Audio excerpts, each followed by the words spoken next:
loan से associate चंबगी कानून की मतंग आई पोन मरी मंगा हम हायरंगे हाजरंगे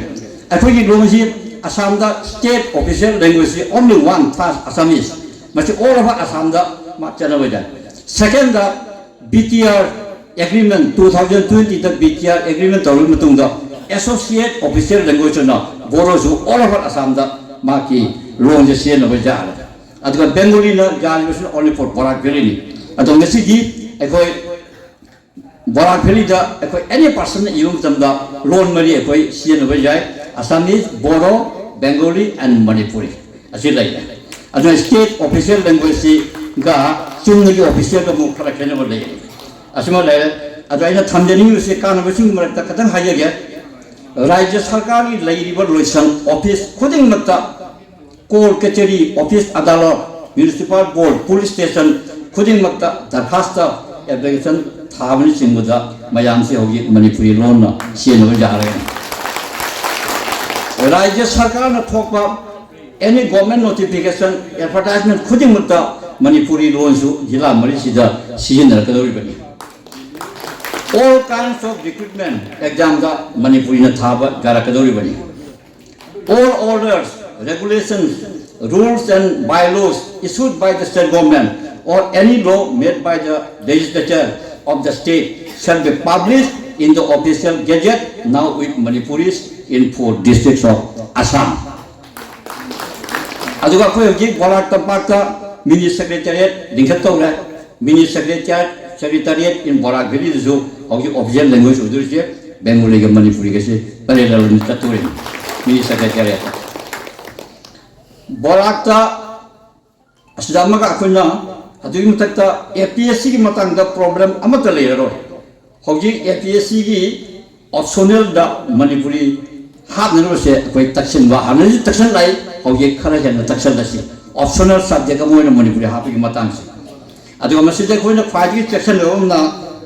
कोई होगी एनी नोटिफिकेशन एनी गवर्नमेंट की थोड़ा मतंग से बोराक वैली दा असमीज की लागा बेंगोली जरूर तो बदगी mana nak Bengali ka Assamese ko ungat na dana maruin masida thawjang ro je borak bongo na lowi chala ga ai sada kargi no sida ko Assamese miri Bengali job den aduna akoi na hogi Guwahati mayon da leiba Manipuri CSO sing leaders association jam na mind bit single leiba darkar tani akoi Assam government ki law department le su tanaraga akoi tanara bo jaroi kan gram mutang da asi onobab taguni asi aduna interpreter hapakani अखोई जी court कचेरी असम की तुंगान बा अखोई district मरीसिदा interpreter मफम मतम जान हापकनी अखोई जो मसी मफम मतम जान तक्सन दरकार तानी अदुग इंटरप्रेटर से मा कनो त खंग जारा मा Hindi English Manipuri Assamese Bengali में से फाइनल खंग दरकार ताबा नत्रगदि मणिपुरी एप्लीकेशन लाइसे मान मागे हायर ऑफिसर अथॉरिटी दुता हंदोक दु ताकुरिम अदु मान इंग्लिश कमन वाला बा हिंदी वाला बा असमीज कमन बेंगोली खंग दी इंटरप्रेटर हो बिचारा so interpreter should be well experienced language in the madu of interpreter or the Jakarta aduga sagi Assamese Bengali the three problems one thotana Guwahati the koi implementing agency koi intellectual scholar thadi le Jakarta madam de masi matang koi degi